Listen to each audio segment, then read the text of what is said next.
మే నెల 24వ తేదీ ఎడారిలో సెలయేర్లు. దేవుడు అబ్రహాముతో చెప్పిన నిర్ణయ కాలములో శారా గర్భవతి అయి అతని ముసలతనమందు అతనికి కుమారుని కనెను. ఆదికాండము 21వ అధ్యాయము 2వ వచనము.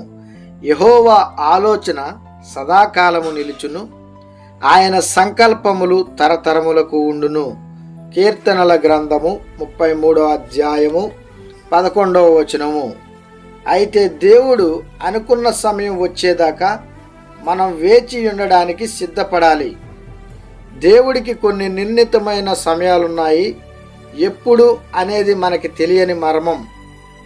మనకవి తెలియవు, కానీ ఆ సమయాల కోసం మనం ఎదురు చూడాల్సి ఉంది.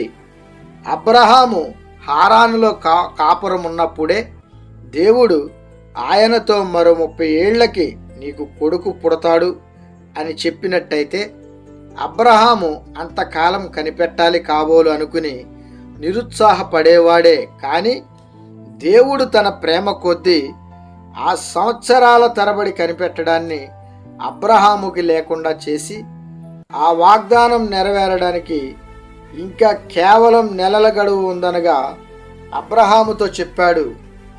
ఈ కాలమున నిర్ణయ కాలమందు శారాకు కుమారుడు కలిగిననే. ఆదికాండము 18వ అధ్యాయము 14వ వచనము. నిర్ణయ కాలం ఎట్టకేలకు రానే వచ్చింది. ఆ ఇంట్లో పసివాడి నవ్వులు, కేరింతలు వింటూ ఆ ముసలి దంపతులు గత కాలమంతా తాము పడిన తమ మనస్తాపాన్ని మర్చిపోయారు. కళ్ళు కాయలు కాసేలా కనిపెట్టే క్రైస్తవుడా, నిరుత్సాహపడకు. నువ్వు ఎవరి కోసమైతే కనిపెడుతున్నావో ఆయన నిరాశపరిచేవాడు కాడు. తాను నియమించిన సమయానికి 5 నిమిషాలు కూడా ఆలస్యం చేయుడు. శీఘ్రంగానే నీ విచారం ఉత్సాహంగా మారుతుంది. దేవుడు నిన్ను ఆనందంలో ముంచెత్తినప్పుడు ఎంత దీవెనకరమైన స్థితి అది. సూర్యోదయానికి ముందు చీకటి పటాపంచలైనట్టే ఆ సమయం వచ్చేసరికి విచారం, ఏడుపు దూరంగా పారిపోతాయి. మనం ప్రయాణికులమే. ప్రయాణపు చిత్రపటాలను, దిక్సూచిని కెలకడం మనకి తగదు. సర్వం తెలిసిన మన పైలట్ ఆ వ్యవహారమంతా చూసుకుంటాడు. కొన్ని పనులు ఒక్కరోజులోనే అయిపోవు. సూర్యాస్తమయ సమయంలో ఆకాశంలో సాక్షాత్కరించే వింత రంగులు ఒక్క క్షణంలో తయారవేవి కావు. ఓ శుభదినాన బండరాళ్ళు చదును అవుతాయి.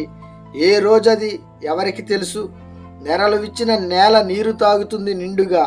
అడ్డు గడియలు విరుగుతాయి, తలుపులు తెరుచుకుంటాయి. కఠినమైన చోట్లు సాఫీ అవుతాయి, వంకర దారులు తిన్నగా అవుతాయి. ఓపికగా కనిపెట్టే హృదయం ఉన్నవాడికి జరుగుతాయి ఇవన్నీ. దేవుడు నిర్ణయించిన గడియల్లో అది రేపో మాపో ఎవరికి తెలుసు? తెలిసిందల్లా తప్పక జరుగుతాయని దేవుడి కొద్ది మంచి మాటలను మన హృదయంలో భద్రపరిచి వాక్యానుసారముగా దేవునికి ఇష్టమైన జీవితం జీవించులాగున ఆయన కృపలో మనల్ని బలపరిచి, భద్రపరిచి, స్థిరపరచి, దీవించి ఆశీర్వదించునుగాక. ఆమేన్.